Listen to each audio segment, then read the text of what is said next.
Check 1, 2, 3, 4.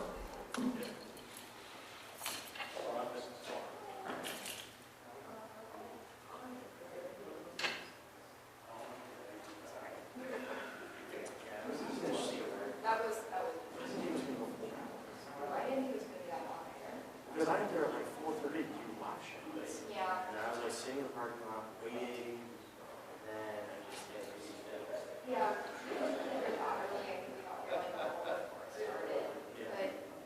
I think I'm more surprised that everybody like at least sent like a video message if they weren't there in person. I was pretty like probably a couple dozen cops who are really like trying to get out, get their hands on it, have this actually it's just a lot of people that are, in polls and are trying to do it. Democrat or Republican that are trying to be there. Right. It's like those important people, right? Chris Barr, Burt Jones, Keisha Lance, too busy to be there. And they have, I guess, the name recognition. They probably don't do all the time. Right, I need to go to every single thing. Go like after say, thank you. Always. Cindy's here. I was like, those were the wrong sentences. So stupid. The way to call me a meeting draft. We just know it. You feel like there's got to be one right there. I think I'm going to sit just so I can like see the video. I said, here, that's ready. Do you want this? I'll go somewhere. And also find you. You just slide right in here. Stand here. Alright, great. I have the same shirt. That's fun.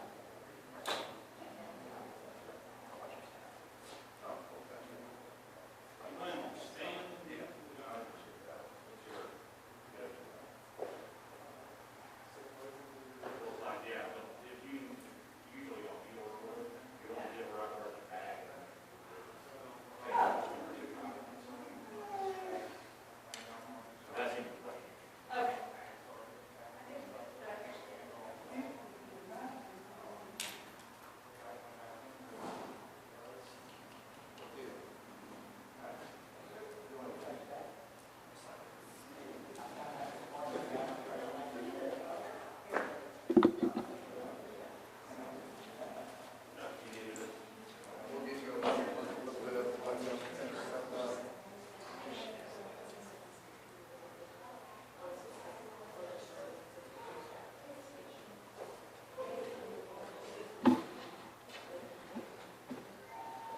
Yeah, we're definitely going to have to get something.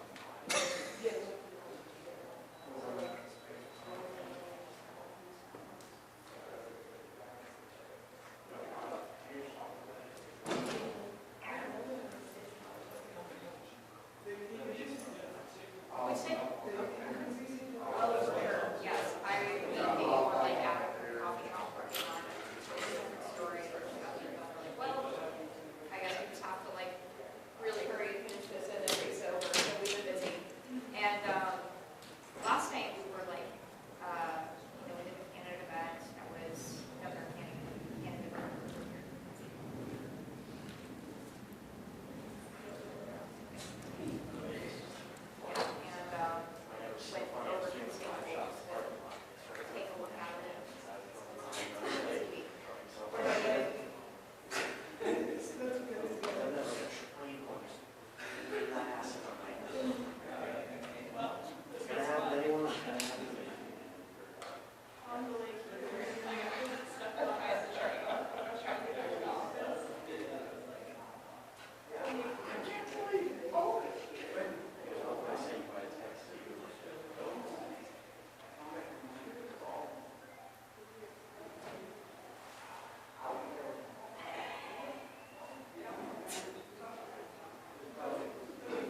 Ok.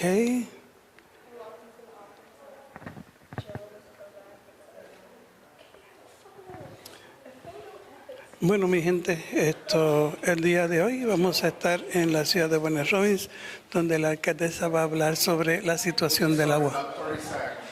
En 30 segundos. I'd say 2 and 2.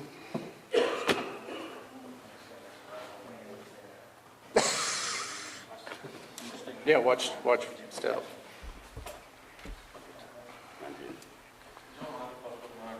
No, go ahead. My plan of having notes in front of me is just totally out the window at this point. Okay.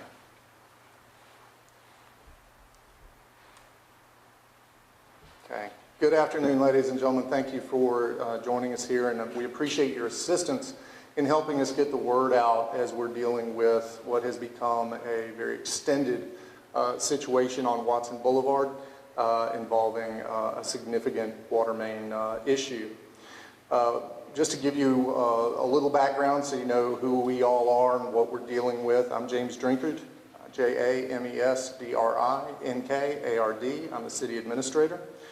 Here to my left, at the far end, is Craig Clifton. He is our Public Works Director. Next to him, Monty Walters. Monty is our Utilities Director. Here we have Craig Woodyard. Craig is head of our Stormwater operation. And then on the far end is Ron Smith. Ron is over the Water Division within our Utilities department. I'm going to walk you through a little bit of background, then we'll give you a current update, and then we'll take questions. So the situation that we're dealing with, we are approximately 48 hours in now, and that is not anything that we expected. We thought we were dealing with a relatively typical water leak. The situation began approximately 1:30 on Tuesday with the report of essentially a pothole in a lane on Watson Boulevard. Our Stormwater Division went out to take a look at that and discovered that we had something much more significant. We had a sinkhole developing. We shut down the lanes, and by about 2:30, our utilities group was on site and had taken control of the situation. And we're coordinating with the Georgia Department of Transportation for lane closures. By 3 o'clock, we had issued initial notification to media and had also begun working with Public Affairs Division at Robins Air Force Base to coordinate, because by that time we knew we would be dealing with an overnight closure that would likely extend into the morning and impact commuters coming into the base, which is obviously significant traffic on Watson Boulevard. Our utility crews, in conjunction with especially our public works crews, have been on site out there for a full 48 hours. Nobody has gone home. So we are working in rotations. We're trying to rest people as we can as we deal with this situation. Ultimately, what we have is a large water main that was installed around 1960. So we're dealing with a 60-year-old pipe. Since that time, Watson Boulevard has been expanded, and so the pipe ended up today about 30 feet below ground with a box culvert on top of it that was installed by the state as part of the expansion of Watson Boulevard. So it took us a lot to dig down to actually find that pipe, because in the 1960s, nobody was recording where those pipes were. So we didn't have drawings to work from, we didn't have maps to work from, we just had to get in and start digging. As you start thinking about putting people in the ground to do this work, and you've got them 30 feet down, we obviously had to reinforce the hole that we had to dig so that we could ensure the safety of our workers. That delayed some things as we were waiting for some forms to reinforce the sides. We have had a series of complications, and that has significantly extended this situation. That began with the identification of a large natural gas force main that is located in close proximity to the water line. That means that we cannot put large equipment on top of it, so we're having to dig from the roadway down and have to do some handwork as well. We've also dealt with situations such as the inability to get concrete delivered on the site initially due to just inavailability of concrete from the concrete suppliers, mainly because their drivers, who are all CDL drivers, had reached their maximum driving time and had to be rested. So initially we were hearing we would not get concrete until Friday. But that would mainly impact the road repair.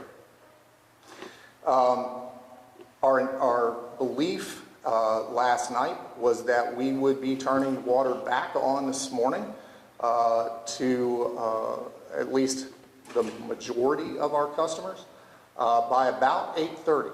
And around that time we did in fact turn water on, at which point we discovered another issue that was up pipe and it was forcing the water back. So we had to turn everything back off, and our initial plan for how we were going to resolve the issue is no longer viable. As a result, the repairs that are underway now have us anticipating that water restoration should be about 8 o'clock tonight. We currently have somewhere in the neighborhood of 700 customers potentially impacted. Of that, about 350 are residential customers. That has been our primary concern.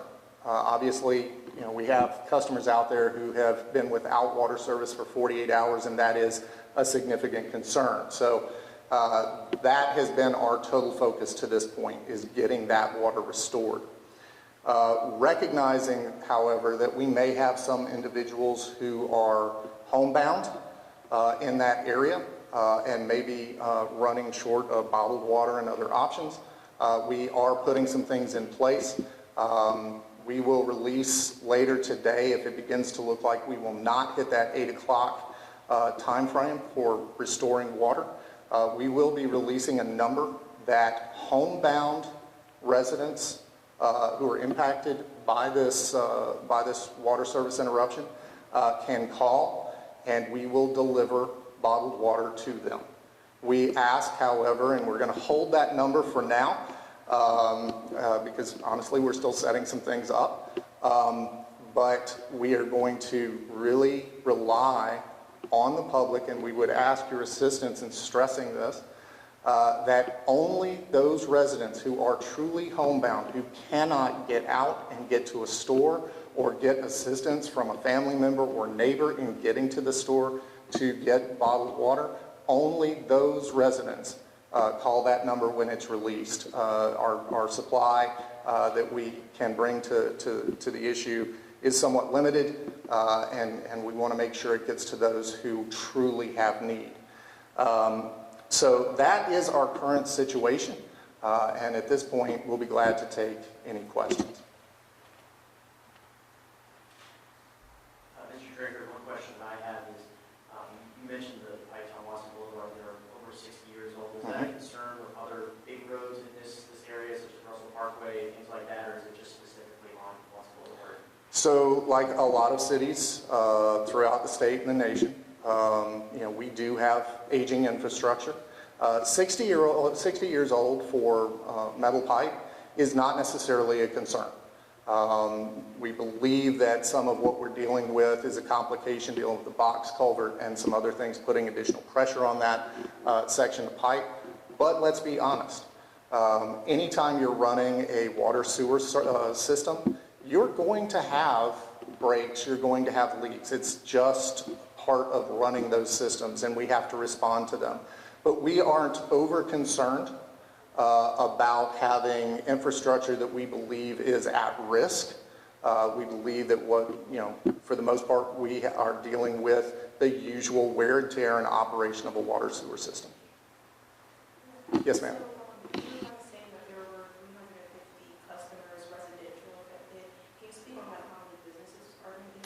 So when we look at it, and it's not something that we can tell we have exactly X number of customers impacted at this time. It's a little different than an electrical utility. We have potentially up to 700 within the geographic area that we believe is impacted. About 350 of those are residential, so the balance, let's say it's 300, would be business interests or other types of customers. So I will go ahead and address a question that you may or may not ask, but it's certainly one that we are getting asked from our residential customers especially. We have already begun taking questions from the public. Will we prorate their water bill? The answer to that is no, we will not, and here's why. There is not water flowing through the water meters serving their residences, right? Without water flowing through the meter does not turn, so it naturally prorates because water is not being used. So the city will not prorate, but it will naturally occur because there is no water flowing through their meter. 8 o'clock is a good time to see it's going to happen today? We are pretty confident in that 8 o'clock. This, of course, assumes that we don't have another unexpected curveball. We've had a couple. Now, we think that our bad luck on this should have run out. Monty told me he found a lucky penny out there, so we should be good. But we do believe that 8 o'clock is a reasonable expectation at this point. One time the water is can they drink it or they have to boil it? Great question. So once water service is restored, there will not be a need for residents or businesses to boil water. And there's a lot of detail as to why that is, but there is no need to boil water. What everyone should expect, there may be air in the lines, so when you first turn that faucet on, it may make some noise, it may spit, it may cough at you, you may see bubbles. The water may first appear a little cloudy. That's not dangerous by any means, and it is to be expected. So what our recommendation to residents is turn that water on. Once the water is restored, turn the water on. Let it run for 2 to 3 minutes. That will flush the line of any remaining air. The water will clear up and everything will be normal. Just to verify, I know you said that about 700-ish people are having service interruptions. Does that mean that they have no service or it's intermittent? So right now they have no service. Okay, so they have not had any water. That is correct. Since we turned the water off, Monty, Ron, what time was it exactly we turned that water off? You remember? 6 p.m. 6 p.m. on Tuesday. So they have been without water service since 6 p.m. Tuesday. We actually anticipated that we would have water service restored on Wednesday, which is why we are making these announcements today, because there has been a lot of twists and turns. So we want to get the most recent information out, especially as it relates to when water service can be expected. Yes, ma'am. Any additional questions? Yes, sir. In what ways can the city not prevent this from happening again? There is no way that the city is ever going to be able to prevent all pipe breaks and water leaks from happening. It's not possible. There is routine maintenance that we do. We do it. There's pipe inspections that we do. We'll be looking and always will be looking for ways that we can improve those programs. But unfortunately, if you run a water sewer system, you will have leaks. You will have breaks. Where can we expect an update? Will this be on Facebook? Will it be sent by email to us? Like, where can people expect to see an update of some sort? Perfect question. So please watch the city's social media as well as our website for updates, but we will also be issuing updates via media releases. So Ms. Mandy Stella, our PIO, will be keeping you updated as well. And we'll provide you, if we get close to that time and we aren't confident in that 8 o'clock restoration of service, we will then also provide you with that number and ask that you help us get that information out as well. Any additional questions? Yes, sir. I know you said that y'all been working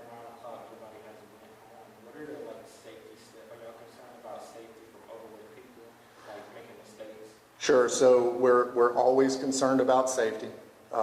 We have been doing what we can to rest individuals, to cycle them, and I'm gonna ask Monty to step up. He and Ron are actually the ones on scene, and they can speak better to exactly what they're doing to ensure the safety of our employees. Monty? So we have normal work days and we have normal on-call people. So as the day went on, we brought the on-call people in, and they took over and worked all night.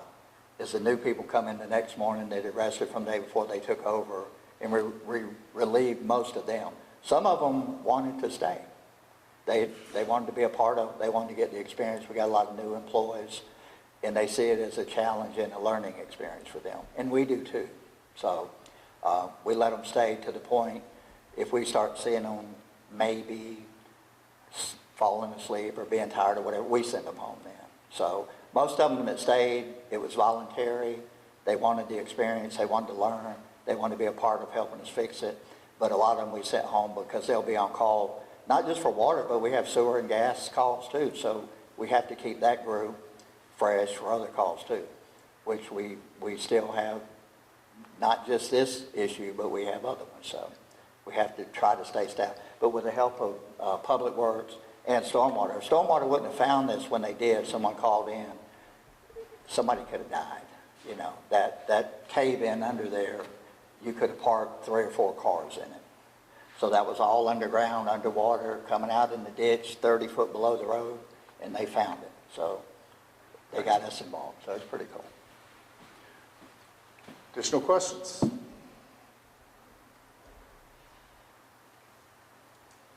Wow, I only had to go to the experts once. Yes. Do you Yes. have anybody that can talk about like the work they've been doing, like once they found it, like the stuff they had to go through? The very specific information. You want it? Ron? The initial break that we located was on a 12-inch cast iron main. Our initial plan was to put a repair clamp on that section without interfering with the flow of water. That's how we had normally done it. But as we dug down 30 feet to uncover it, it happened to be underneath a box culvert and about 4 feet behind the guardrail off Watson Boulevard. We couldn't get it safe enough to put any of our people in there. And once we located that, then we started looking for other opportunities. That's when we shut the water off at 6 p.m. And that's when we came up with the idea of putting valves on both sides of the break, shut the valves off, and bypass that water, because both sides of that water is dual fed. So our water supply will not be affected, and it's just we won't have that area. And then at a later date, we'll redesign that, and then we can initially put it back together.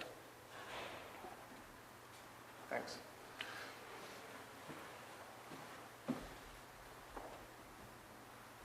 Okay. Please be on the lookout. We will provide additional updates as soon as they are available. Thank you all for joining us today.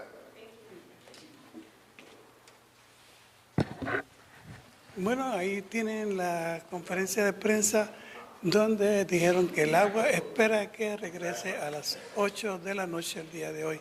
Así que siga con nosotros en Estas Son las Noticias y les mantendremos informados. Gracias. Thank you, buddy. Yeah, I just wanted to make sure I didn't mess up your shot.